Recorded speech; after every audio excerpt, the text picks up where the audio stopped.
ನಮಸ್ಕಾರ ಎಲ್ಲರಿಗೂ, welcome back ಅಂತ ಹೇಳ್ತಾ ಇವತ್ತಿನ ಬ್ಲಾಗ್ನ ಸ್ಟಾರ್ಟ್ ಮಾಡ್ತಾ ಇದ್ದೀನಿ. ಟೈಮ್ ಈಗ 7:40 ಆಗಿದೆ. ಇವತ್ತು ಶನಿವಾರ, ಗಗನಾಗೆ ಸ್ಕೂಲ್ ಇಲ್ಲ. ಅದಕ್ಕೋಸ್ಕರನೇ ಸ್ವಲ್ಪ ನಿಧಾನಕ್ಕೆ ಕೆಲಸ ಮಾಡ್ಕೊಳೋಣ ಅಂತ ಅಂದ್ಬಿಟ್ಟು ಹಾಗೆ ಬ್ಲಾಗ್ನು ಸಹ ಶುರು ಮಾಡಿದೆ.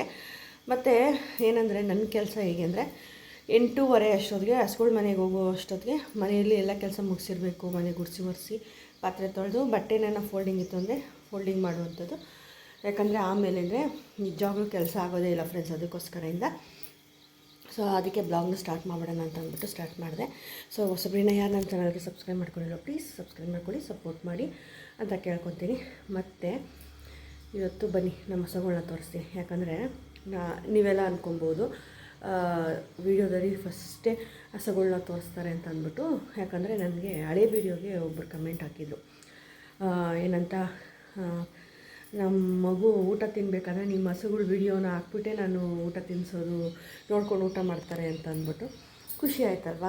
ಅದಕ್ಕೋಸ್ಕರ ಆಮೇಲೆ ನನಗೂ ಅಷ್ಟೇ ನಮ್ಮ ಹಸುಗಳ್ನ ತೋರಿಸ್ಬೇಕಂದ್ರೆ ನನಗೆ ತುಂಬ ಇಷ್ಟ. ಯಾಕಂದರೆ ನಾನು ಹಸುಗಳು ವೀಡಿಯೋಯಿಂದಲೇ ಕ್ಲಿಕ್ ಆಗಿರೋದು ಯೂಟ್ಯೂಬಲ್ಲಿ. ಅದಕ್ಕೋಸ್ಕರದಿಂದ ಹಸುಗಳ ಬಗ್ಗೆ ಶೇರ್ ಮಾಡಿದಾಗೇ ನನಗೆ ಮಾನಿಟೈಸ್ ಆಗಿದ್ದು, ಪಿನ್ ಬಂದಿದ್ದು, ಆ್ಯಡ್ಸೆನ್ಸ್ದು ಇದೆಲ್ಲ. ಅದಕ್ಕೋಸ್ಕರ ಅಂದರೆ ನಮ್ಮ ಹಸುಗಳ ವೀಡಿಯೋನ ಫಸ್ಟ್ ಶುರು ಮಾಡಿದಾಗೆ ನಮ್ಮ ಹಸುಗಳ್ನ ತೋರಿಸ್ಬಿಟ್ಟು ಆಮೇಲೆ ನಾನು ವೀಡಿಯೋನ ಶುರು ಮಾಡುವಂಥದ್ದು. ಸೊ ಈಗ ಬನ್ನಿ ಹಸುಗಳೆಲ್ಲ ಏನು ಮಾಡ್ತಾಯಿದೆ ಅನ್ನೋದನ್ನು ಶೇರ್ ಮಾಡ್ತೀನಿ. ಚೂರು ಬಿಸಿಲು ಬಂದಿದೆ ಅಷ್ಟೇ. ಇವತ್ತು ಕೆಲಸ ಮಾಡಿರೋದೇ ಬೇಜಾರಾಗ್ತಾಯಿದೆ. ಸೊ ಒಂದು ಕಪ್ ಕಾಫಿ ಕುಡಿದಿದೆ ಅಷ್ಟೇ. ಬನ್ನಿ ತೋರಿಸಿ ನಮ್ಮ ಹಸುಗಳು ಏನು ಮಾಡ್ತಾಯಿದೆ ಅಂತ ಅಂದ್ಬಿಟ್ಟು. ಇಲ್ಲಿ ನೋಡಿ ನಮ್ಮ ಹಸುಗಳೆಲ್ಲ ಮಲಗಿದೆ. ಈ ಥರ ನೋಡೋದಕ್ಕೆ ಚೆನ್ನಾಗಿರುತ್ತೆ, ಎಷ್ಟು ಚೆನ್ನಾಗಿ ಮಲಗಿದೆ ಅಂತ ಅಂದ್ಬಿಟ್ಟು. ಇದು ನನ್ನ ಮುದ್ದು ಹಸ, ಇದು ಕ್ಯೂಟಾಗಿದೆ. ದೊಡ್ಡ ಹಸ ಅಂತ ಹೆಸರಿಟ್ಟಿದ್ದೀವಿ ನಾವು ಇದಕ್ಕೆ. ಯಾಕಂದರೆ ಎಲ್ಲ ಹಸುಗಳಿಗಿನ್ನ ಇದೆ ದೊಡ್ಡದಾಗಿರೋದು, ಅದಕ್ಕೇ ಹೈಟಲ್ಲಿ. ಅದಕ್ಕೋಸ್ಕರದಿಂದ ನೋಡಗಳು ಜಾಸ್ತಿ. ಇಲ್ಲಿ 2 ಮಲಗಿದೆ. ಇದು ನಮ್ಮ ಕುಳಿ ಹಸ ಅಂತ. ಇದು ಒಂಥರ ಮುದ್ದು ನಮಗೆ ಜಾಸ್ತಿ. ಸೊ ಬಿಸಿಲು ಬರ್ತಾಯಿದೆ ಫ್ರೆಂಡ್ಸ್. ಈಗ ಬನ್ನಿ ಇವತ್ತಿನ ಬ್ಲಾಗ್ ಹೇಗೆ ಹೋಗುತ್ತೆ ಅನ್ನೋದು ಕಂಪ್ಲೀಟಾಗಿ ಶೇರ್ ಮಾಡ್ತೀನಿ. ಇಲ್ಲಿ ನೋಡಿ, ನೀರು ಇಡೋಕ್ಕೆ ಟೈಮ್ ಆಗಿದೆ. ಆಗಲೇ ಎದ್ದು ನಿಂತ್ಕೊಂಡು ನೋಡ್ತಾ ಇದೆ ನನ್ನ ಕಡೆಗೇನೆ. ಓಕೆ, ಎಷ್ಟು ಚೆನ್ನಾಗಿ ಗೊತ್ತಾಗುತ್ತೆ ಗೊತ್ತಾ. 8:15 ಆಗಿದೆ ಸಾಕು, ಎಲ್ಲ ಎದ್ದು ನಿಂತ್ಕೊಂಡು. ಮಾರ್ನಿಂಗ್ ಬ್ರೇಕ್ಫಾಸ್ಟ್ಗೆ ಉಪ್ಪಿಟ್ಟು ಮಾಡೋಣ ಅಂತ ಅಂದ್ಬಿಟ್ಟು ಎಲ್ಲ ರೆಡಿ ಮಾಡಿಟ್ಟಿದ್ದೀನಿ. ಏನಂದರೆ ಉಪ್ಪಿಟ್ಟು ಎಲ್ಲ ಬಿಸಿ ಬಿಸಿ ತಿಂದ್ರೇ ಚೆನ್ನಾಗಿರೋದು. ಸೊ ಅದಕ್ಕೆ ಹಸ್ಬೆಂಡ್ ಅವ್ರು ಬರೋಷ್ಟೊತ್ತಿಗೆ ರೆಡಿ ಮಾಡೋಣ ಅಂತ ಅಂದ್ಬಿಟ್ಟು ರೆಡಿ ಮಾಡ್ತಾಯಿದ್ದೀನಿ. ಏನಂದರೆ ಫ್ರೆಂಡ್ಸ್, ಏನು ಗೊತ್ತಾ, ಉಪ್ಪಿಟ್ಟು ನಾನು ಕೇಳಿರೋ ಪ್ರಕಾರ ಯಾರಿಗೂ ಇಷ್ಟ ಆಗೋಲ್ಲ. 99% ಉಪ್ಪಿಟ್ಟು ಅಂದರೆ ಯಾರಿಗೂ ಇಷ್ಟ ಆಗೋಲ್ಲ. ಬಟ್ ಇತ್ತೀಚೆಗೆ ನಮ್ಮ ಮನೆಯಲ್ಲಿ ವಾರಕ್ಕೆ ಒಂದು ಸತಿ ಮಾಡ್ತಾಯಿದ್ದೀವಿ. ನಮ್ಮ ಮನೆಯವ್ರಿಗೆ ಈಗ ಉಪ್ಪಿಟ್ಟು ಇಷ್ಟ ಆಗ್ತಾಯಿದೆ. ಅವ್ರಿಗೆ ಒಂದೊಂದು ಸತಿ ಒಂದೊಂದು ಇಷ್ಟ ಆಗುತ್ತೆ. ನಾನು ಅಪರೂಪಕ್ಕೆ ಉಪ್ಪಿಟ್ಟು ಮಾಡುವಂಥದ್ದು. ಮತ್ತು ವಾರಕ್ಕೆ ಒಂದು ಸತಿನೂ ಉಪ್ಪಿಟ್ಟನ್ನ ತಿನ್ನಬೇಕಂತೆ. ನಮ್ಮ ಮೂಳೆಗಳೆಲ್ಲ ತುಂಬ ಸ್ಟ್ರಾಂಗಾಗಿ ಗಟ್ಟಿಯಾಗಿರುತ್ತಂತೆ ಉಪ್ಪಿಟ್ಟು ತಿನ್ನೋದ್ರಿಂದ, ನಾನು ಕೇಳಿಸ್ಕೊಂಡಿರೋ ಪ್ರಕಾರ. ಸೊ ಅದಕ್ಕೆ ನಿಮ್ಮ ಜೊತೆಲಿ ಶೇರ್ ಮಾಡಿದೆ. ಸೊ ಎಣ್ಣೆ ಹಾಕಿ, ಸಾಸಿವೆ ಹಾಕಿ, ಕಡಲೆಬೇಳೆ ಹಾಕಿ ಎಲ್ಲ ಹಾಕಿದಾದ್ಮೇಲೆ ಕರಿಬೇವಿನ ಸೊಪ್ಪು, ಹಸಿಮೆಣ್ಸಿನ್ಕಾಯಿ. ನನಗೆ ಹಸಿಮೆಣ್ಸಿನ್ಕಾಯಿ ಎಣ್ಣೆಲಿ ಫ್ರೈ ಮಾಡೋದು ತುಂಬ ಇಷ್ಟ. ನಾನು ಹಾಗೆ ತಿಂತೀನಿ. ಅದಕ್ಕೋಸ್ಕರ ಫಸ್ಟ್ ಹಸಿಮೆಣ್ಸಿನ್ಕಾಯಿ ಹಾಕ್ಬಿಡ್ತೀನಿ. ಮತ್ತು ಈರುಳ್ಳಿ ಹಾಕಿದ್ದೀನಿ. ಈರುಳ್ಳಿ ಎಲ್ಲ ಚೆನ್ನಾಗಿ ಫ್ರೈ ಆದಮೇಲೆ ನೆಕ್ಸ್ಟ್ ಇದಕ್ಕೆ ಟೊಮೊಟೊ ಹಾಕ್ಕೊತಾ ಇದ್ದೀನಿ. ಟೊಮೊಟೊ ಸ್ವಲ್ಪ ಬೇಯೋದು ಲೇಟ್ ಅಲ್ವಾ, ಒಂದು 5 ನಿಮಿಷ ಮೀಡಿಯಮ್ ಫ್ಲೇಮಲ್ಲಿ ಚೆನ್ನಾಗಿ ಬೇಯಿಸ್ಕೊಂಡು ಪ್ಲೇಟ್ ಮುಚ್ಚಿಟ್ಬಿಡ್ತೀನಿ. ಆವಾಗ ಫುಲ್ ಮೆತ್ತಗೆ ಆಗಿಬಿಡುತ್ತೆ. ಆಮೇಲೆ ರುಚಿಗೆ ಬೇಕಾಗಿರೋಂಥ ಉಪ್ಪು ಹಾಕ್ತಾಯಿದ್ದೀನಿ. ನಾನು ಆ್ಯಕ್ಚುಲಿ ಕೈಯಲ್ಲೇ ಹಾಕೋದು, ಸ್ಪೂನಲ್ಲೂ ಹಾಕ್ತೀನಿ. ಅಂದರೆ ನನಗೆ ಕೈ ಹೇಳ್ತೇನೆ, ನನಗೆ ಗೊತ್ತಾಗೋದು. ಆಗಿನ ಕಾಲದಲ್ಲೆಲ್ಲ ಕೈಯಲ್ಲೇ ಎಲ್ಲ ಹಾಕುವರು ಅಂತಲ್ಲ, ಆವಾಗ ರುಚಿ ಚೆನ್ನಾಗಿರೋದು, ಟೇಸ್ಟು ಹಂಗಂತಲ್ಲ. ಬಟ್ ನನಗೆ ಕೈಯಲ್ಲಿ ಹಾಕಿಯೇ ಅಭ್ಯಾಸ ಉಪ್ಪು ಇದೆಲ್ಲ. ಅದಕ್ಕೋಸ್ಕರದಿಂದ ಇದೆಲ್ಲ ಚೆನ್ನಾಗಿ ಫ್ರೈ ಮಾಡ್ಕೊಂಡೆಲ್ಲ ಆದಮೇಲೆ ಈಗ ಎಷ್ಟು ನೀರು ಬೇಕೋ ನೋಡಿಕೊಂಡು ನೀರು ಕುದಿ ಬರ್ತಾಯಿದೆ. ಸೊ ನೀರು ಚೆನ್ನಾಗಿ ಈ ಥರ ಕುದಿ ಬರಬೇಕು. ತರಕಾರಿ ಉಪ್ಪಿಟ್ಟು ಮಾಡಿದ್ರು ಚೆನ್ನಾಗಿರುತ್ತೆ.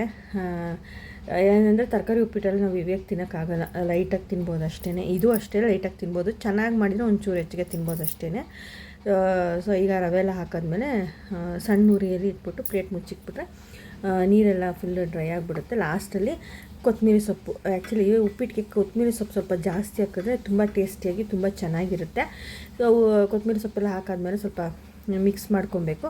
ಮಿಕ್ಸ್ ಮಾಡಿ ಎಲ್ಲ ಆದಮೇಲೆ ಈಗ ಉಪ್ಪಿಟ್ಟು ರೆಡಿ ಆಯಿತು. ಸ್ವಲ್ಪ ನಾನು ಚೆನ್ನಾಗಿ ಬೇಯಲಿ ಅಂದ್ಬಿಟ್ಟು ಹಾಗೆ ಸ್ಟವ್ ಮೇಲೆ ಒಂದು 2 ಮಿನಿಟ್ಸ್ ಇಟ್ಟಿರ್ತೀನಿ ರೆಡಿ ಆದಮೇಲೂ. ಯಾಕಂದರೆ ಚೆನ್ನಾಗಿರುತ್ತೆ, ಚೆನ್ನಾಗಿ ಉಪ್ಪಿಟ್ಟು ಬೇಯಿಸೋದ್ರಿಂದ ಟೇಸ್ಟಾಗಿ ಚೆನ್ನಾಗಿರುತ್ತೆ. ಆ್ಯಕ್ಚುಲಿ ಉಪ್ಪಿಟ್ಟು ತಿಂದಾಗ ಕೇಸರಿ ಬಾತ್ ಇರಬೇಕು. ನನಗೆ ತುಂಬ ಫೇವ್ರೇಟು ಚೋಚೋಬಾತ್ ಅಂದರೆ. ಈ ಕಡೆ ಕೇಸರಿ ಬಾತು ತಿಂತಿರಬೇಕು, ಈ ಕಡೆ ಉಪ್ಪಿಟ್ಟು ತಿನ್ನಬೇಕು ಅಂತಂದ್ಬಿಟ್ಟು. ಬಟ್ ಮಾಡೋಕ್ಕೆ ಟೈಮ್ ಇದೆಯಲ್ಲ, ಸೊ ಫೈನಲಿ ಅವ್ರಿಗೆ ನಾಷ್ಟ ಹಾಕ್ಕೊಟ್ಬಿಡೋಣ ಅಂತಂದ್ಬಿಟ್ಟು ಹಾಕ್ಕೊಟ್ಟೆ.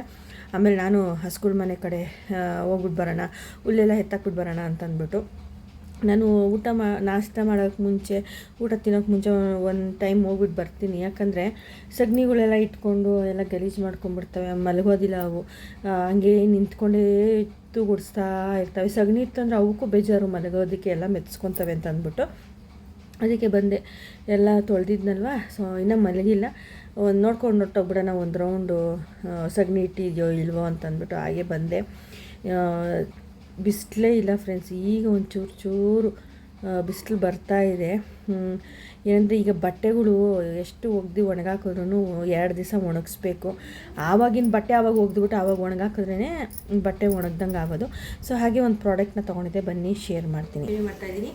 ಮತ್ತು ಮೀಶೋಯಿಂದ ಒಂದು ಪ್ರಾಡಕ್ಟ್ನ ತರಿಸಿದೆ, ಅದನ್ನು ನಿಮ್ಮ ಜೊತೆ ಶೇರ್ ಮಾಡ್ಕೊಳ್ಳೋಣ ಅಂತ ಅಂದ್ಬಿಟ್ಟು. ಈಗ ಹಬ್ಬಗಳು ಬರ್ತಾಯಿದೆ ಅಲ್ವಾ, ನಾವು ಹೆಣ್ಮಕ್ಳು ಹಬ್ಬ ಅಂತಂದರೆ ಸೀರೆಗಳು ನಾವು ಉಟ್ಕೊತೀವಿ. ಮತ್ತು ನಾವು ಸ್ವಲ್ಪ ಹೆಲ್ದಿಯಾಗಿ ಇದ್ದಾಗ ಏನಾಗುತ್ತೆ ಅಂದರೆ ಈ ಕಾಟನ್ ಪೆಟಿಕೋಟ್ಸ್ ನಾವು ಏನು ಮಾಡಿದಾಗ ಇನ್ನೊಂದು ಸ್ವಲ್ಪ ದಪ್ಪ ಕಾಣಿಸ್ತೀವಿ.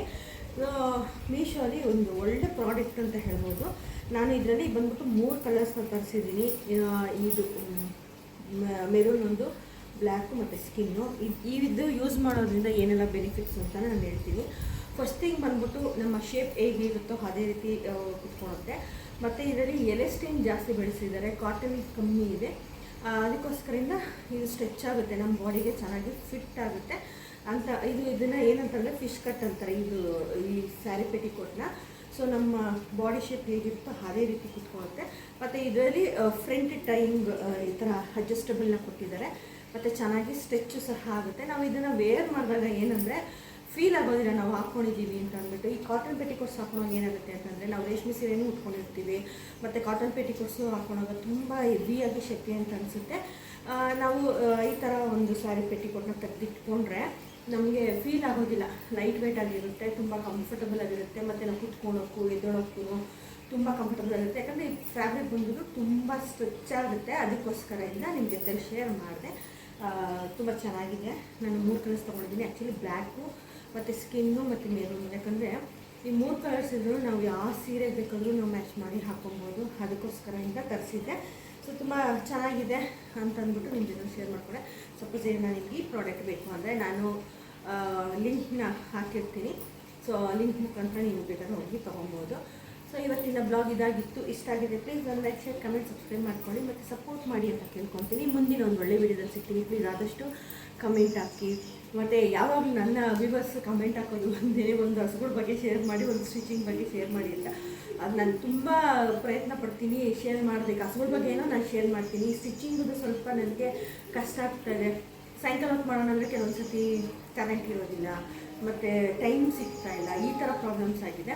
ನೋಡ್ತೀನಿ, ಯಾವಾಗಲೂ ನಾನು ವೀಡಿಯೋದಲ್ಲಿ ಅದನ್ನೇ ಹೇಳ್ತಾ ಇರ್ತೀನಿ. ಏನು ಮಾಡೋಕ್ಕಾಗಲ್ಲ, ಅದು ಯಾವಾಗ ಟೈಮ್ ಬರ್ತೋ ಅವ್ರಿಗೆ ಖಂಡಿತ ನಿಮ್ಮ ಜೊತೆ ಶೇರ್ ಮಾಡ್ತೀನಿ. ಇದಾಗಿರುತ್ತೆ ನಾವು ಬ್ಲಾಗ್. ಸೊ ಮುಂದಿನ ಒಂದು ಒಳ್ಳೆ ವೀಡಿಯೋದಲ್ಲಿ ಸಿಗ್ತೀನಿ ಅಂತ ಹೇಳ್ತಾ ಥ್ಯಾಂಕ್ ಯು.